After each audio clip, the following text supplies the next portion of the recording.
이렇게 이제 국권을 피탈당하게 되고 일본의 이제 식민지로 이제 전락을 하게 되죠.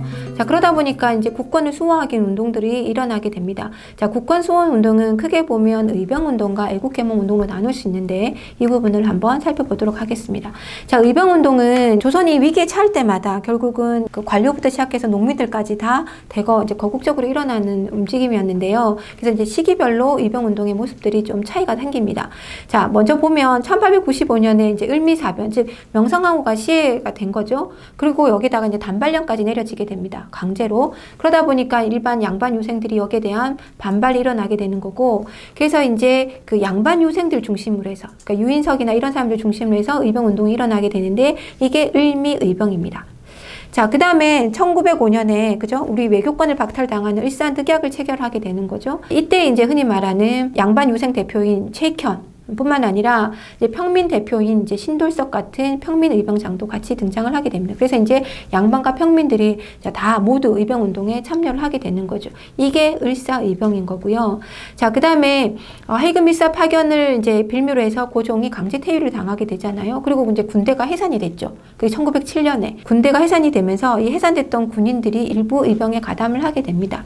이게 이제 정미의병 이렇게 되는 거고요. 그러면서 훨씬 더 군인들이 이제 의병에 참여 하다 보니까 조직적이 되고 훨씬 더 좀 강해지는 이런 면모를 보이게 되는 거고요. 자, 그래서 이렇게 여러 가지 조직으로 나눠져 있던 의병을 통합하는 움직임이 벌어지게 되는 거고, 그래서 의병 연합부대를 만들게 되는데 그게 13도 창의군입니다.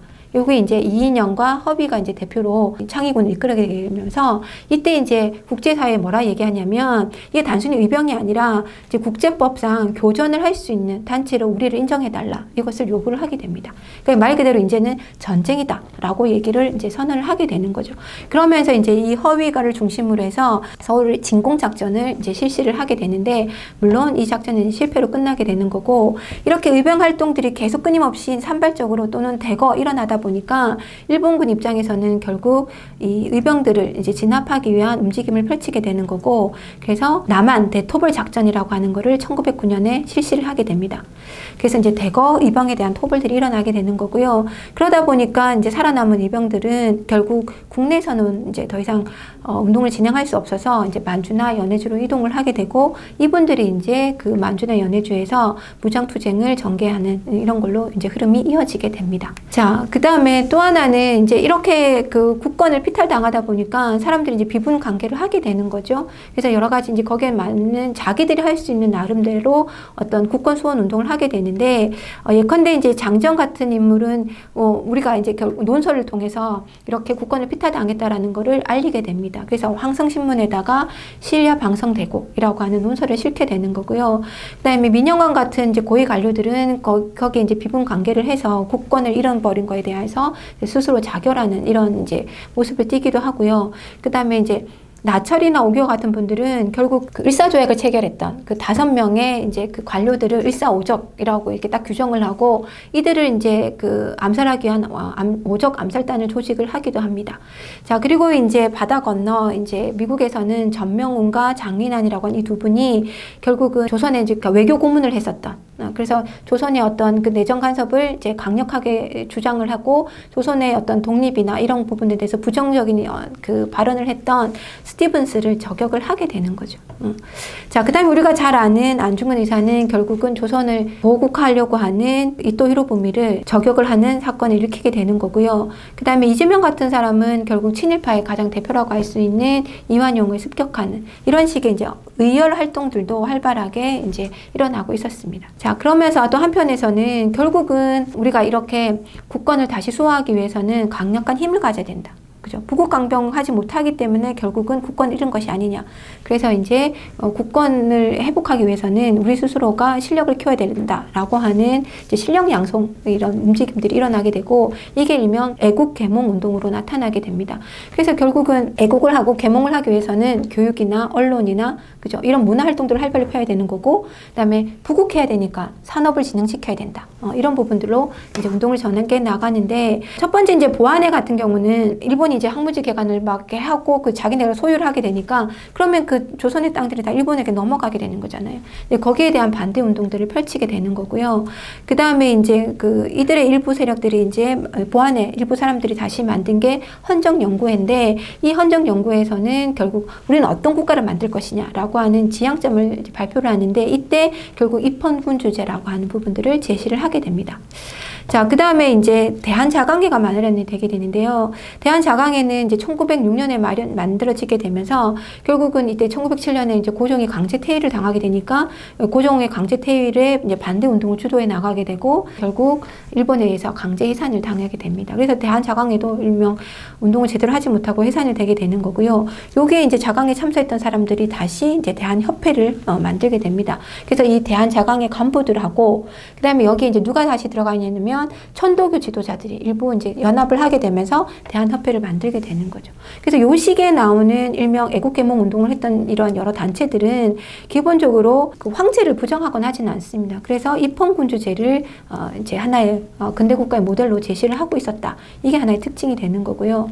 자, 일본 입장에서는 애국개몽 운동이 계속 일어나는 부분에 대해서 결국 그걸 그대로 놔두지는 않는 거죠. 그래서 뭐 대한자강회가 해산이 되는 것처럼 여러 이제 이런 조직들을 다 해산을 시키게 됩니다.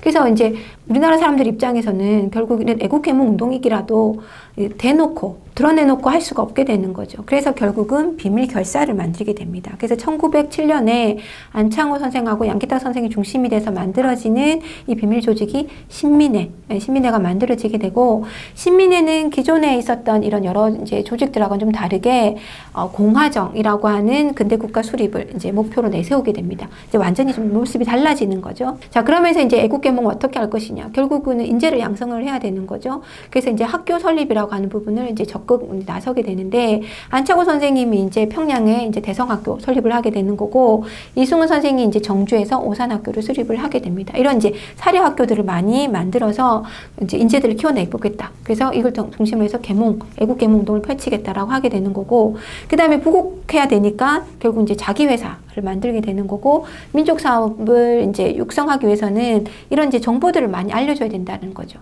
계몽운동을 하기 위해서는. 그래서 이제 출판이 중요해지는 거죠. 그래서 이런 출판 사업을 할 수 있는 태극서관을 이제 만들게 됩니다. 양기탁 선생이 중심이 돼서 언론으로 이제 계몽을 해야 되니까 대한매일신보를 만들게 되고, 특히 이제 대한매일신보에는 이제 베델이라고 하는 이 외국인이 같이 하게 되면서 사실은 일본으로부터의 어떤 탄압이나 이런 부분들을 좀 극복할 수 있는 요소가 되기도 했습니다. 자, 그래서 이제 이 신민회가 이렇게 만들어지게 되는데, 문제는 이 신민회가 아무리 비밀결사를 조직을 한다 그래도 일본 입장에서는 이들의 이제 이런 독립운동 이런 것들을 두고 볼 수가 없었던 거죠. 그래서 마침 이제 조선 지배로에서 들어와 있는 총독을 암살하려고 한다라고 하는 첩보를 일본이 입수를 하게 되고, 이 총독 암살이라고 하는 사건을 하나의 그 빌미로 삼아가지고 대대적으로 독립운동가들을 탄압을 하기 시작합니다.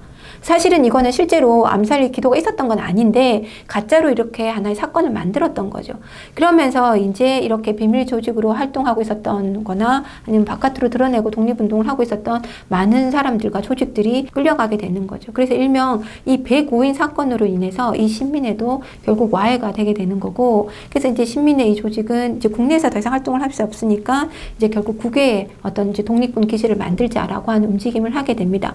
그래서 이제 서간도로 가서 이제 이 삼원보라고 하는 이 독립군 기지들을 건설하는 걸로 이어지게 됩니다. 자, 이 애국개몽 운동의 어떤 의의라고 하는 것은 일명 이제 흐름을 보면 결국은 이제 개화사상, 그 다음에 독립협회 운동 이런 것들을 이어받고 있다라고 볼 수 있는 거고요. 그래서 이제 결국은 이제 단순히 이제 관료들만 중심으로 가는 게 아니라 이 백성들과 함께 가야 된다. 그래서 계몽운동의 어떤 중요성들을 이어나가게 되는 거고, 그러면서 이제 한편으로는 우리가 국권을 수호하기 위해서는 민족의식을 가져야 되는 거죠. 그 다음에 어떤 국가를 만들 것이냐, 그다음 근대를 나가려면 어떤 사회를 만들어야 되느냐, 부국강병해야 된다라고 하는 그런 근대의식을 고취시키는데 크게 기여를 하게 됩니다. 다만 이제 이런 식으로 이제 실력 양성에 몰두를 하다 보니까 이제 우리가 힘을 키우자, 여기에 이제 몰두를 하다 보니까 사실은 무장투쟁을 하고 있었던 의병투쟁이나 이런 부분에 대해서는 좀 비판적이었던 거고, 그런 부분으로 나아가지 못한 한계점이 있습니다. 그래서 마지막에 가면 105인 사건 이후에 신민회가 해체되면 결국 신민회 입장에서도 결국 해외로 무장운동을 할 수 있는 기지 건설로 나아가게 되는 거죠.